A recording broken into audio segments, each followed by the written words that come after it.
Hello दोस्तों, स्वागत है आप सभी का सरस्वती क्लासेस के इस YouTube चैनल पे। और इस नए वीडियो में मैं आपको जो है कि ब्रांचेस ऑफ जूलॉजी यानी जो हमारा जंतु विज्ञान उसके कौन कौन से उपखंड है, मतलब उसको कितने भागों में बांटा गया है, उनसे मैं परिचित कराना चाहता हूँ। कुछ जो महत्वपूर्ण है जिनका कि बहुत अध्ययन या जिनके बारे में जानकारी रखना बहुत ही आवश्यक होता है हमारे लिए, तो उनके बारे में हम जानेंगे। जैसे फर्स्ट है मार्फोलॉजी आकारिकी। मार्फोलॉजी आकारिकी जंतुओं के आकार एवं आकृति का अध्ययन करना। मार्फोलॉजी के अंदर हम जंतुओं के शरीर के आकार एवं आकृति का अध्ययन करते हैं, लेकिन ध्यान रखिएगा कि बाह्य रूप से करते हैं। यानी हम बात कर ले मार्फोलॉजी की, तो मार्फोलॉजी जो है दो हिस्सों में डिवाइड होती है, एक एक्सटर्नल मार्फोलॉजी और एक इंटरनल मार्फोलॉजी। हालांकि मैं लिखना भूल गया हूं, लेकिन कोई बात नहीं। एक्सटर्नल मार्फोलॉजी बाह्य आकार की, जिसके अंदर हम किसी भी जीव के शरीर की संरचना का अध्ययन बाह्य रूप से करते हैं। और इंटरनल मार्फोलॉजी, इसका मतलब यह हुआ कि हम किसी भी जीव के शरीर की संरचना का अध्ययन हम इंटरनल मतलब आंतरिक रूप से करते हैं। दूसरा जो एक इंपॉर्टेंट सब ब्रांच है वह इकोलॉजी या बायोनॉमिक्स है। ध्यान देना है, यहाँ पे हमें जो शब्द समझना है वह बायोनॉमिक्स है। रीजन ये कि हम सभी इस पारिस्थितिकी शब्द से परिचित हैं, क्योंकि इस शब्द को हम कई बार हमेशा से सुनते आए हैं, लेकिन कभी कभार पारिस्थितिकी न देके बायोनॉमिक्स आता है और इस शब्द का अर्थ होता है जीव परिस्थितिकी। और जीव परिस्थितिकी है क्या, तो इसके अंदर हम निर्जीव और सजीव वातावरण से हम ध्यान देंगे कि निर्जीव और सजीव वातावरण क्या है।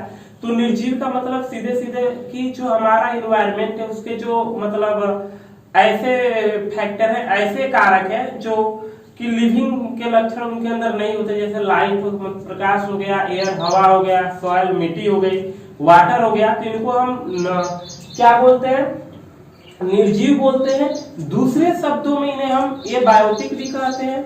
और इसमें दूसरा जो सजीव वातावरण है, जैसे कि हमारे प्लांट हो गए, फिर प्लांट्स की जो इंटरसेक्शन होती है, अंतःक्रिया होती है, विभिन्न प्रकार के जंतुओं से होती है। जैसे स्वयं में मानव जो है हमारे इस पूरे इन्वायरमेंट का एक क्या है, लिविंग मतलब फैक्टर है, लिविंग कंपोनेंट्स है। तो निर्जीव एवं सजीव वातावरण से जीवों अर्थात जंतु एवं पादपों का क्या संबंध है, इसका अध्ययन क्या कहलाता है, इकोलॉजी या बायोनॉमिक्स कहलाता है। बायोनॉमिक्स शब्द को आप विशेष ध्यान रखेंगे। तीसरा जो है वह है हिस्टोलॉजी। हिस्टोलॉजी औद्योगिकी अर्थात ऊतक विज्ञान।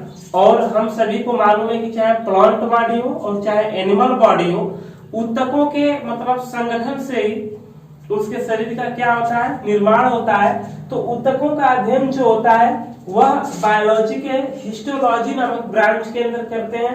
अगला जो है साइटोलॉजी यानी कोशिका का साइटोलॉजी, जिसे सिंपली हम कोशिका विज्ञान कहते हैं। इसमें कोशिकाओं का अध्ययन किया जाता है। और कोशिका शब्द से आप सभी परिचित हैं और ये मालूम भी है कि कोशिका जो होती है मतलब ह्यूमन बॉडी की मतलब बात न करके हम पूरे लिविंग बॉडी की बात करें तो उनके शरीर की सबसे मतलब स्मॉलेस्ट जो होती है स्ट्रक्चरल और फंक्शनल यूनिट होती है। तो आप ध्यान रखेंगे इस साइटोलॉजी के अंदर कोशिका का अध्ययन किया जाता है। उसके बाद है कार्डियोलॉजी। कार्डियोलॉजी यानी कि हृदय विज्ञान। कार्डियोलॉजी, इसको हिंदी में हम हृदय विज्ञान कहते हैं।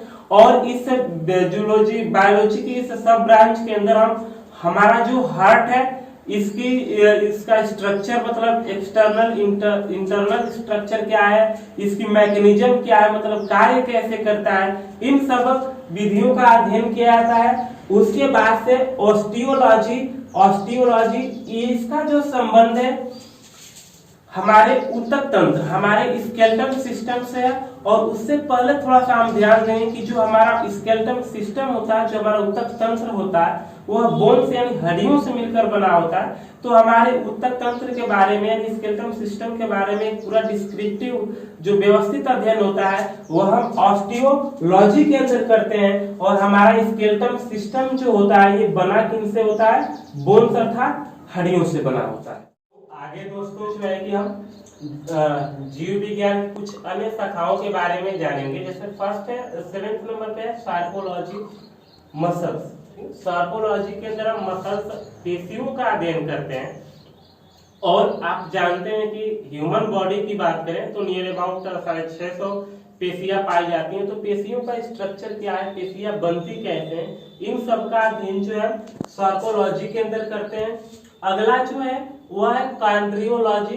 कॉन्ड्रियोलॉजी के अंदर उफास्थि, हम कार्टिलेज का अध्ययन करते हैं। और मैं बता दूं कि जो उफास्थि होती है, जो कार्टिलेज होती है, एक स्पंज की भांति हमारा जो चेस्ट वाला पार्ट होता है उसके ऊपर जो मतलब हड्डियों का हिस्सा है उसको वह प्रोटेक्शन देने का काम करती है, सुरक्षा देने का काम करती हैं।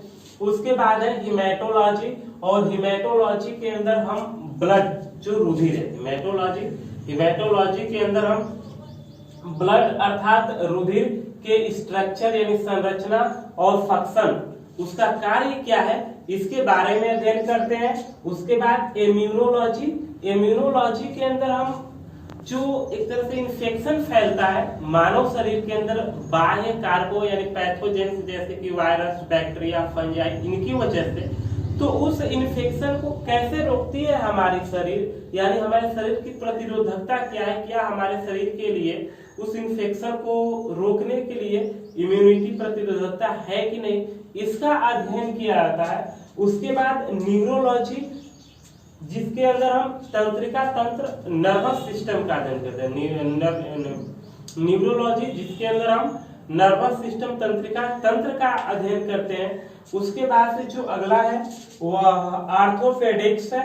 आर्थोपेडिक्स जो है ये एक तरह से बहुत ही इंपॉर्टेंट ब्रांच है जूलॉजी की। इसके अंदर हम मसल्स और उसके बाद से बोन्स यानी इनसे जो संबंधित रोग है इनका हम अध्ययन करते हैं आर्थोपेडिक्स के अंदर। और उसके बाद से ओंकोलॉजी जिसके अंदर हम कैंसर और ट्यूमर का अध्ययन करते हैं। तो मैं आशा करता हूँ कि यह छोटा सा वीडियो आपको पसंद आएगा। हमेशा की बात एक ही निवेदन है आपसे कि आप इस वीडियो को शेयर करें, लाइक करें और चैनल को सब्सक्राइब करें और अपने सोशल रिस्पॉन्सिबिलिटी को निभाते हुए अधिक से अधिक बच्चों के पास शेयर करें, जिससे कि उनको भी ये नॉलेज, ये ज्ञान